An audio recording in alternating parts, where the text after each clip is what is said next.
Veja aquela garota beatnik passando por um salão Mayfair, onde mulheres elegantes se cuidam. Você parece precisar de uma boa refeição, banho e se arrumar. A Cinderela moderna trocou a jaqueta de couro por elegância. É difícil lembrar como ela era quando a convencemos a olhar.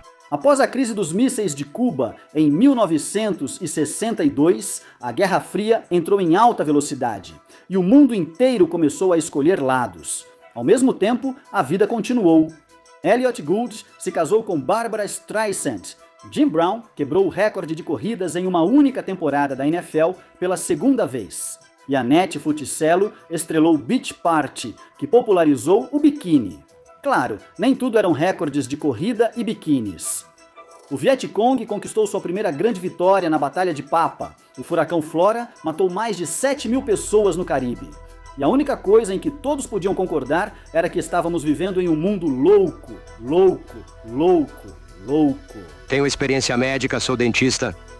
Ele está brincando? Então agora vamos levar você pelas notícias, cultura, esportes, entretenimento e tudo mais. Isso foi estranho em 1963, porque esta é a linha do tempo.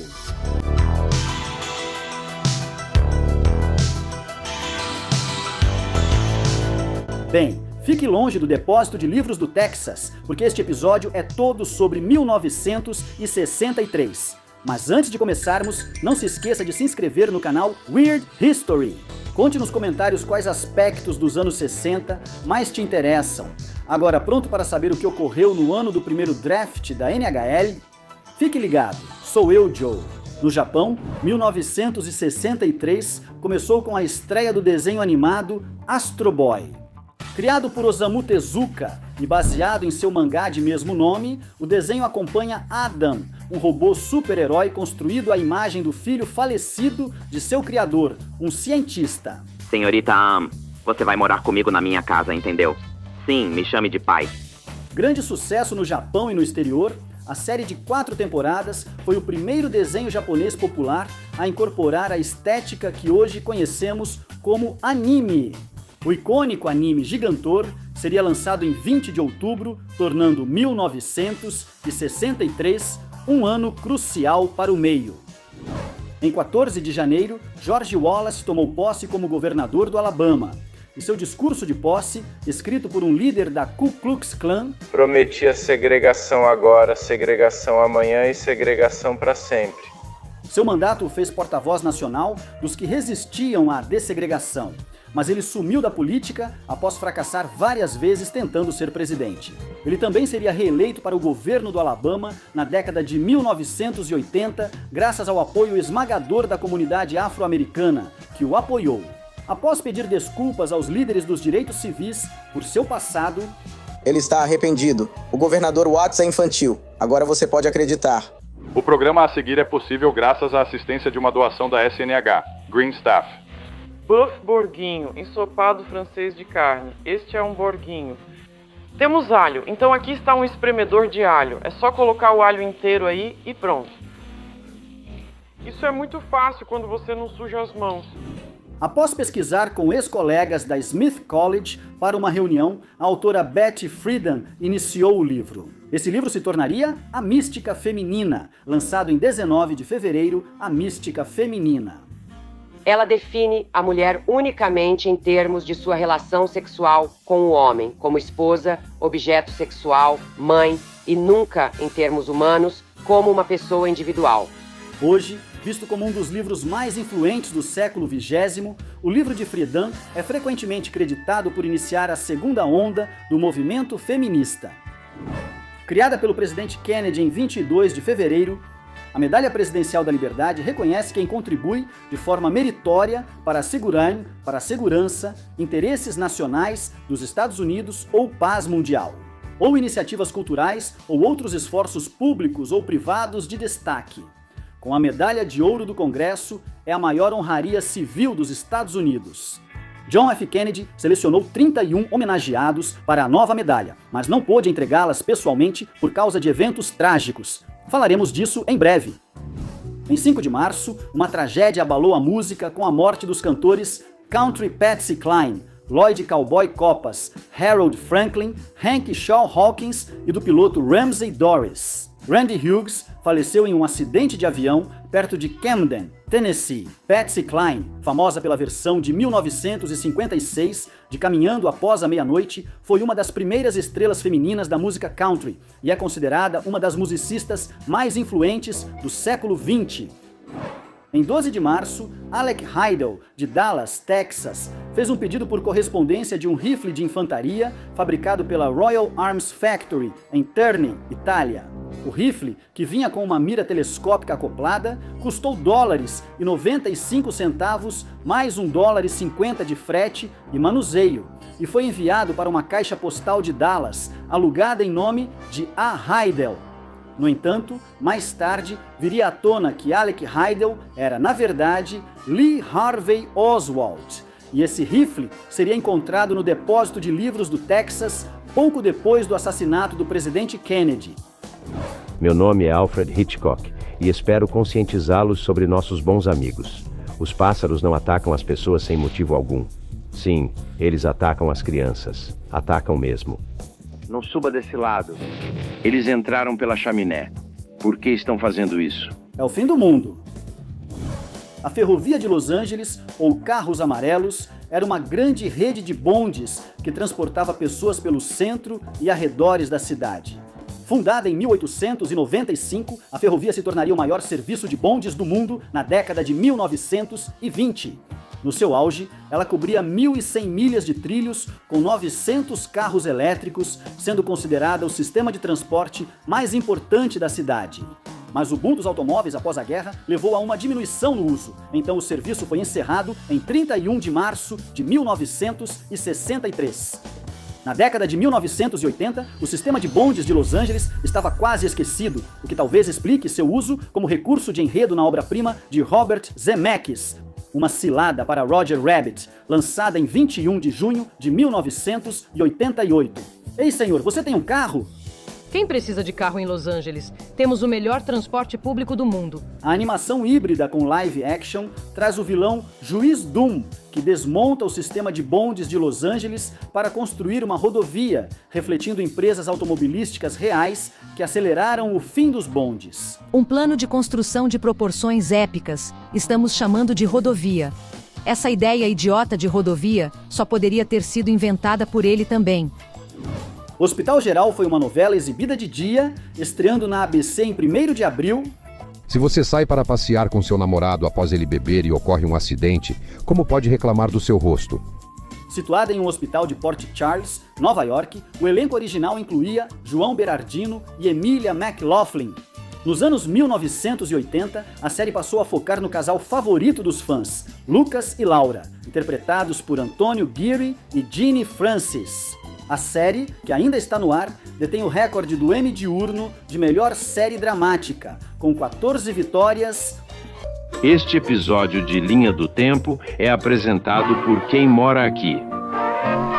Os cogumelos, querida, estão dormindo tranquilamente para que possam crescer, crescer e crescer, simplesmente crescer deliciosamente. As crianças de Ben Campbell vão escolher os melhores. E pedirão a vaca creme para o creme de sopa de cogumelos Campbell. O sabor é simplesmente verde. Louie foi escrita e gravada por Richard Berry nos anos 1950. Mas seria a versão cover gravada pelos Kingsmen em 6 de abril que a transformaria no hino das festas adolescentes da década. Por causa das técnicas de gravação descuidadas, a voz de Jack Ellie tornou as letras quase incompreensíveis, levando os ouvintes a presumirem que eram ousadas. Crença tão difundida que o FBI investigou e concluiu que as palavras eram apenas ininteligíveis. Eu vejo Tatal no meu caminho, não sei porquê.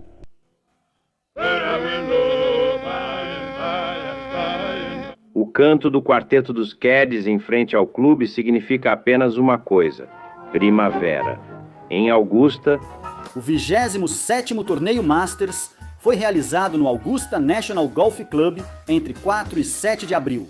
E apesar de uma lista de concorrentes que incluía verdadeiras lendas como Arnold Palmer, Sam Snead e Gary Player, a jaqueta verde foi para Jack Nicklaus, que virou profissional apenas 2 anos antes.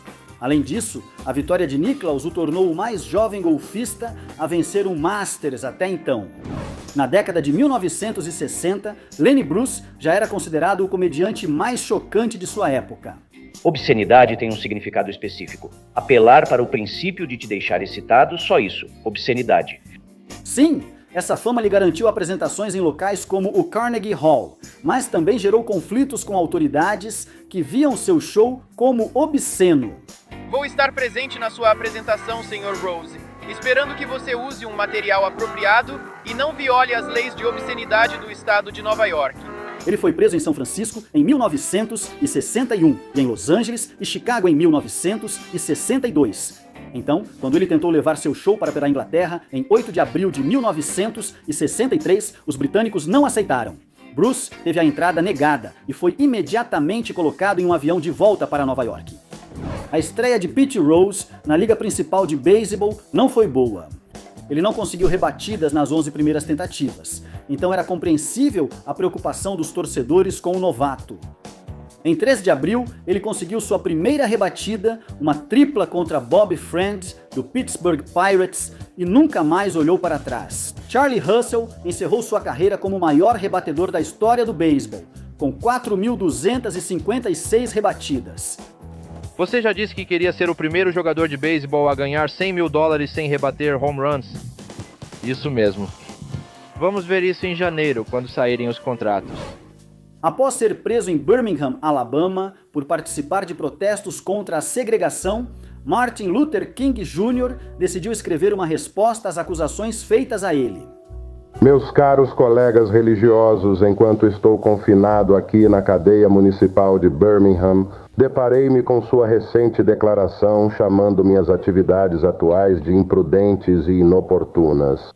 Quero tentar responder à sua declaração naquilo que espero serem termos pacientes e razoáveis.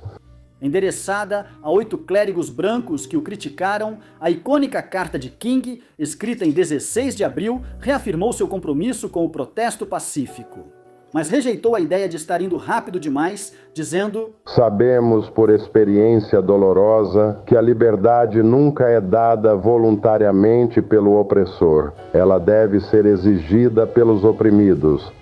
Em 28 de agosto, ele participou da Marcha sobre Washington por Empregos e Liberdade, fazendo seu famoso discurso Eu Tenho um Sonho. King já usara o refrão Eu Tenho um Sonho em discursos antes, mas ele não estava no rascunho daquele dia. Durante sua fala, a cantora gospel Mahalia Jackson gritou: Fale sobre o sonho, Martin. Momentos depois, ele se desviou dos comentários preparados e disse: Eu tenho um sonho. Meus 4 pequenos filhos um dia viverão em uma nação onde não serão julgados pela cor da sua pele, mas pelo conteúdo do seu caráter.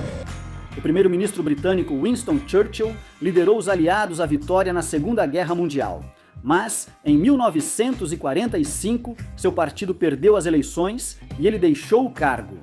Ele serviria como líder da oposição por 6 anos e então, em 1951, se tornaria primeiro-ministro pela segunda vez. Sua saúde, no entanto, não estava acompanhando sua sorte política, então ele renunciou em 1955. Ele serviu como deputado parlamentar por Woodford até 1º de maio de 1963, quando anunciou, aos 88 anos, que não concorreria à eleição. Você já se perguntou por que o promotor deve entregar provas exculpatórias ao réu? Isso ocorre devido à decisão da Suprema Corte no caso Brady, Maryland. Em 13 de maio, John Lel Brady foi condenado por assassinato junto com seu conhecido, Charles Donald Boblet. Apesar do fato de o promotor ter uma carta de Boblet admitindo ter cometido o crime, o promotor escondeu essa carta de Brady, resultando em sua condenação. E por fim, essa decisão mudou para sempre os direitos dos réus criminais. Em 1961, a dona de casa Jane Ditch tentou um programa gratuito de perda de peso, mas continuou lutando contra a tentação. Veja! Naquela época, se eu estivesse irritada, entediada ou errada o bastante e a comida estivesse ali parada, ela era elegível e eu... Ela criou um grupo de apoio para pessoas acima do peso em seu apartamento, com pesagens semanais e prêmios para quem atingisse metas.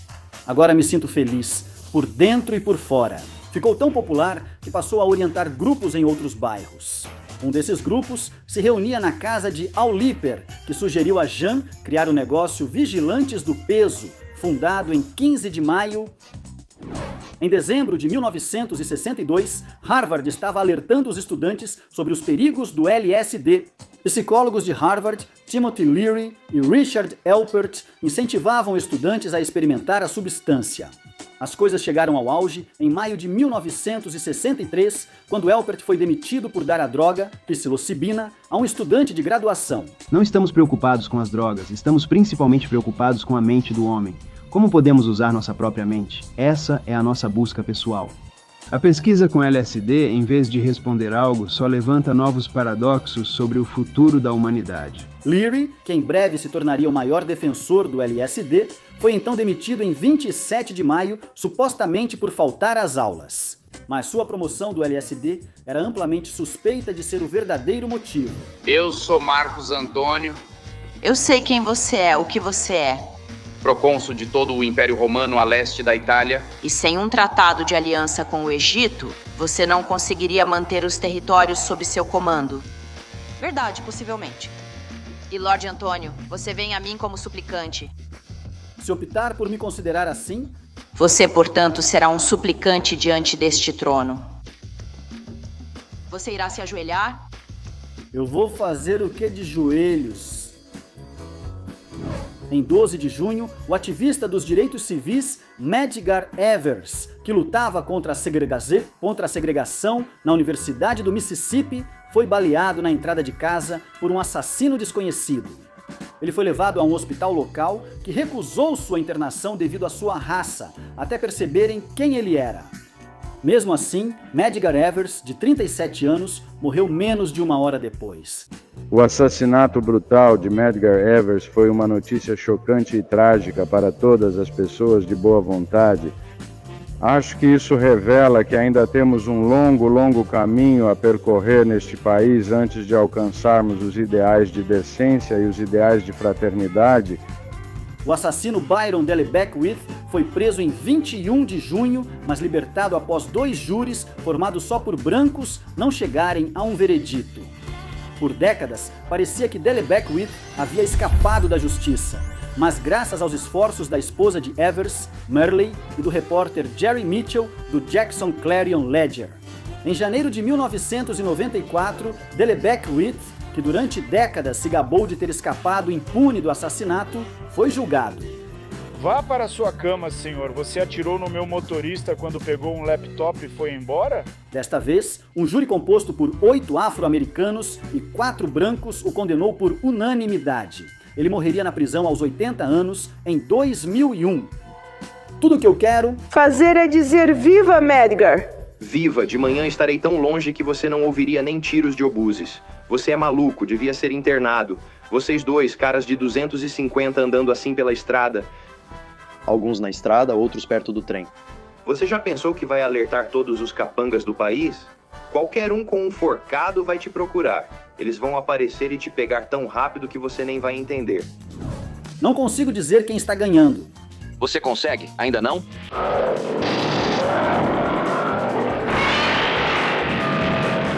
Relâmpagos. Kong tem uma chance. A eletricidade o deixa mais forte, agora observe. Em 26 de junho, 2 meses após a construção do Muro de Berlim pela Alemanha Oriental, JFK visitou Berlim Ocidental e fez um dos discursos anticomunistas mais famosos. Diante de uma multidão de 120 mil pessoas, Kennedy disse: todos os homens livres, onde quer que vivam, são cidadãos de Berlim. E, portanto, como um homem livre, me orgulho das palavras Ich bin ein Berliner. Apesar da lenda urbana de que Kennedy se chamou acidentalmente de um doce, ele declarou com orgulho: eu sou um berlinense. Este episódio de Time Lot é patrocinado por King Kong está aprontando de novo. Um bom momento como qualquer outro, para uma bebida gelada. Refrigerante de gengibre Canada Dry. Um gole é para a sede, os outros goles são para curtir. O cara toca piano e pega uma bebida. Refrigerante de gengibre Canada Dry. Um gole mata a sede, os outros são diversão. Um dos maiores duelos de arremessadores da história do beisebol ocorreu em 2 de julho, quando Von Marichal enfrentou Warren Spahn no Candlestick Park, ambos futuros membros do Hall da Fama. Foi a 5ª vez que se enfrentaram, mas dessa vez, ambos os arremessadores mantiveram o placar zerado por 16 entradas até Willie Mays decidir com um home run sobre Spahn. Ele veio, tocou meu ombro e disse: Chaco, estou pronto para ir para casa. Respondi: ok, vou ver o que posso fazer. Tive sorte de conseguir o home run na 16ª entrada. Eu fiquei nas nuvens quando vi aquela bola saindo do estádio e Andy Jansen fez 1-0. Foi a última vez na história que 2 arremessadores titulares ficaram no jogo por 16 entradas. E esse jogo, frequentemente, é chamado de o maior já arremessado. Isso é um jato sem asas. Craig Breedlove foi piloto profissional e 5 vezes recordista de velocidade em terra. Sua primeira tentativa de bater o recorde foi em 1962, mas só em 5 de agosto de 1963 ele conseguiu. Pilotando um veículo a jato de 3 rodas, chamado o Espírito da América, Craig Breedlove atravessou as salinas de Bonneville, em Utah, a 655,73 km por hora. Craig Breedlove foi rápido. O carro supersônico Trust foi ainda mais rápido, pilotado por Andy Green, da Força Aérea Real Britânica. O carro a jato, que foi idealizado pelo ex-detentor do recorde mundial de velocidade em terra, Richard Noble, quebrou o recorde no deserto de Black Rock, em Nevada, em 25 de setembro de 1997. Temos um novo recorde mundial para a milha, 714,144 milhas por hora. A equipe então retornou ao local em 15 de outubro, quando a propulsão atingiu 763 milhas por hora, produzindo um enorme estrondo sônico ao quebrar a barreira do som. Segue como o único veículo terrestre a atingir esse feito. Na manhã de 8 de agosto, um trem dos Correios Reais, indo de Londres a Glasgow, foi assaltado por uma quadrilha de 15 homens, de pouco mais de 2,5 milhões de libras, o equivalente a cerca de 57 milhões de libras em 2026. Apesar do sucesso, a quadrilha deixou digitais em um tabuleiro de banco imobiliário no esconderijo. A maioria foi pega e condenada, mas a maior parte do dinheiro nunca foi recuperada. Apesar de a gravação em fita magnética existir desde a década de 1920, os sistemas de rolo a rolo que se popularizaram após a Segunda Guerra Mundial eram grandes e, para muitos usos, pouco práticos. Isso mudou em 20 de agosto, quando a empresa holandesa Philips lançou o cassete de áudio e o gravador de fita. Criado pelo engenheiro Lou Ottens, o sistema priorizava a portabilidade e facilidade de uso, não a qualidade sonora. Mesmo assim, ele se tornaria o formato mais popular para vendas de música entre 1983 e 1991. Mary Kay Ash deixou o emprego para escrever um livro que ajudaria mulheres a abrir seus próprios negócios. Mas, em vez disso, ela pegou emprestado $5 mil do filho e fundou a Mary Kay Cosméticos em 13 de setembro. No primeiro ano, a empresa faturou $198 mil, o equivalente a cerca de 2 milhões em 2026. E em 1995, a empresa, uma das maiores e mais influentes do seu segmento, já faturava quase $1 bilhão por ano em vendas. O dia 15 de setembro trouxe o que Martin Luther King chamaria de um dos crimes mais cruéis e trágicos já perpetrados contra a humanidade. Atentado à bomba na Igreja Batista da 16ª Rua, em Birmingham, Alabama. O ataque matou 4 meninas e feriu mais de uma dúzia de pessoas após dinamite ser colocada sob os degraus do prédio. Em 1965, o FBI implicaria 4 membros da Ku Klux Klan no crime. Mas só em 1977, um deles foi julgado e condenado.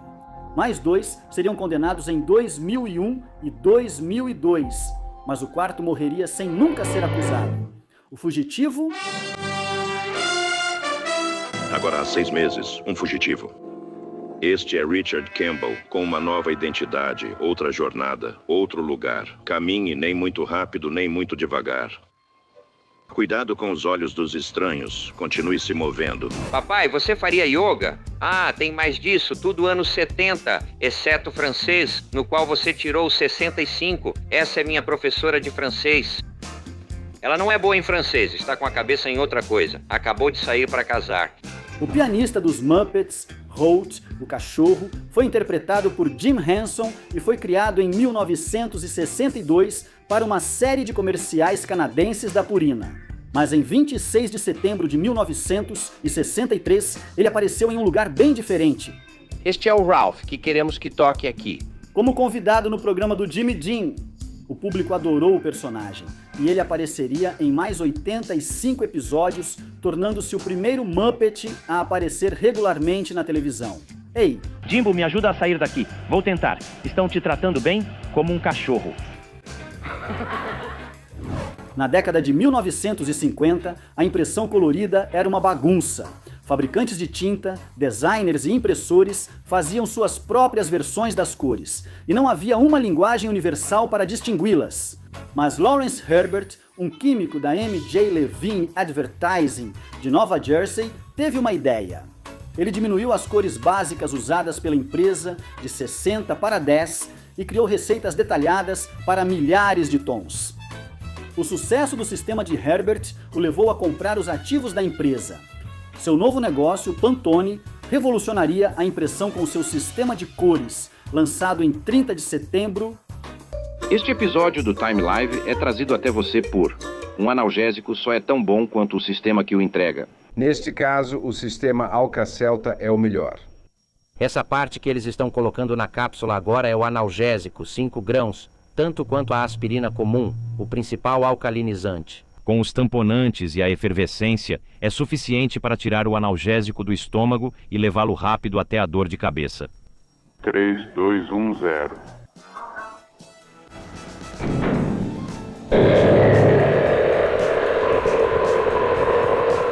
De acordo com a lenda, um dia no início dos anos 1960, Enzo Ferrari, fundador e dono da famosa empresa automobilística, encontrou-se com um homem rico que reclamava da embreagem de sua Ferrari recém-comprada.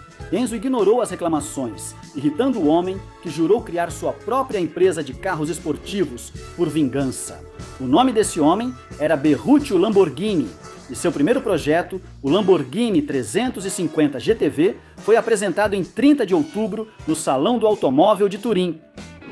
Em 1960, Maria Isabel Catarina Bernadette O'Brien, mais conhecida como Dusty Springfield, cofundou o grupo vocal de folk, The Springfields, com seu irmão. O grupo alcançou 2 sucessos em 5º lugar em 1963 e se tornou popular nos Estados Unidos, mas Dusty saiu após um show em outubro. Seu irmão virou compositor, enquanto Dusty seguiu sozinha e lançou seu álbum solo de estreia, I Only Want to Be With You.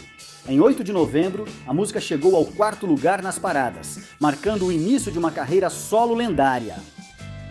Fornos de brinquedo existem desde o fim do século XIX, mas após 4 de novembro, só o Easy Bake Oven da Kenner importava para todos. Ela só coloca a mistura do Easy Bake aqui, e quando fica pronto sai aqui desse jeito, fácil como torta. Quando o fogo acendeu, o pássaro cantou. Inspirado nos fornos usados por vendedores de rua de Nova York para fazer pretzels. O Easy Bake original cozinhava usando lâmpadas de 200 watts, uma acima e outra abaixo da bandeja de comida. Projetado para parecer com fornos domésticos americanos, o Easy Bake era originalmente turquesa ou amarelo. As crianças devem ter adorado, já que ele vendeu 500 mil de unidades no primeiro ano. Aqui está um boletim da CBS News de Dallas, Texas. A notícia urgente, aparentemente oficial: o presidente Kennedy morreu à 1h da tarde, horário central. O dia 22 de novembro se tornaria um dos mais decisivos na história dos Estados Unidos, quando o presidente John F. Kennedy foi assassinado em Dallas, Texas. Kennedy, sua esposa Jackie, o governador do Texas, John Connolly, e Nellie, esposa dele, passavam pela Praça Daly em uma limusine conversível.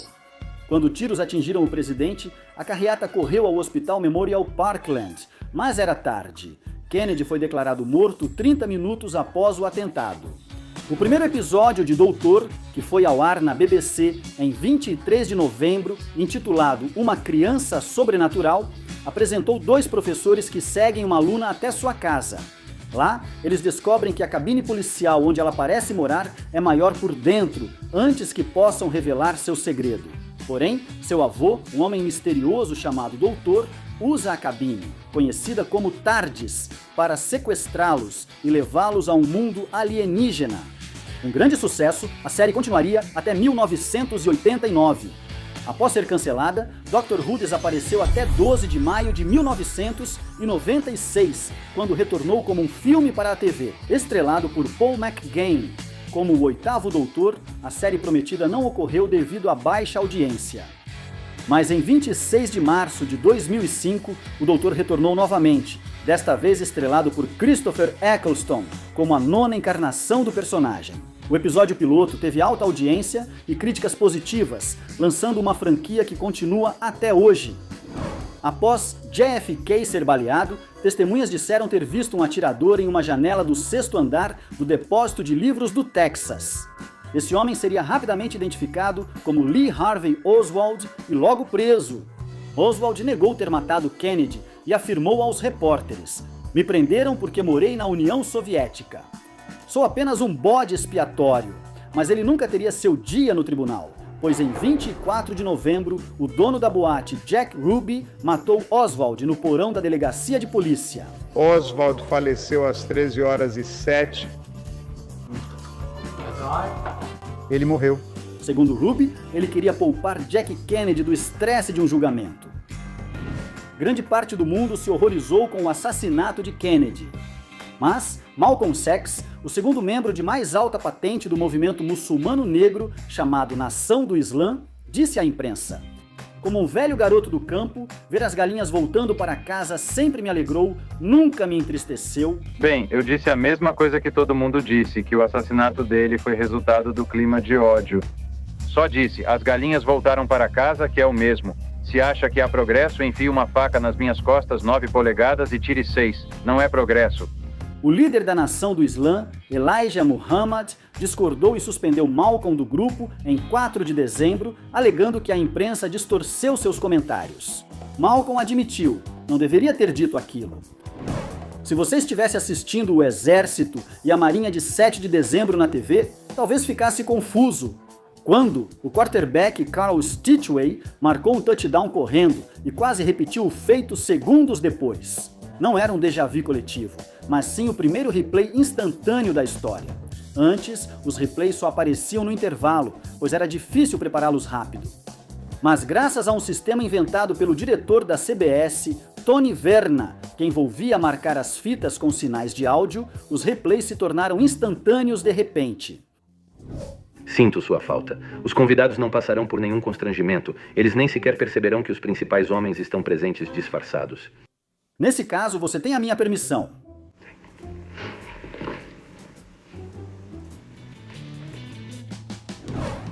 Finalmente, na noite de 31 de dezembro, o instrutor de banjo bluegrass, Jerry Garcia, estava esperando um aluno chegar na loja de música de Palo Alto, onde ele trabalhava. O aluno nunca apareceu, mas a música de Garcia chamou 16 anos Bob Weird, que foi descobrir de onde vinha o som.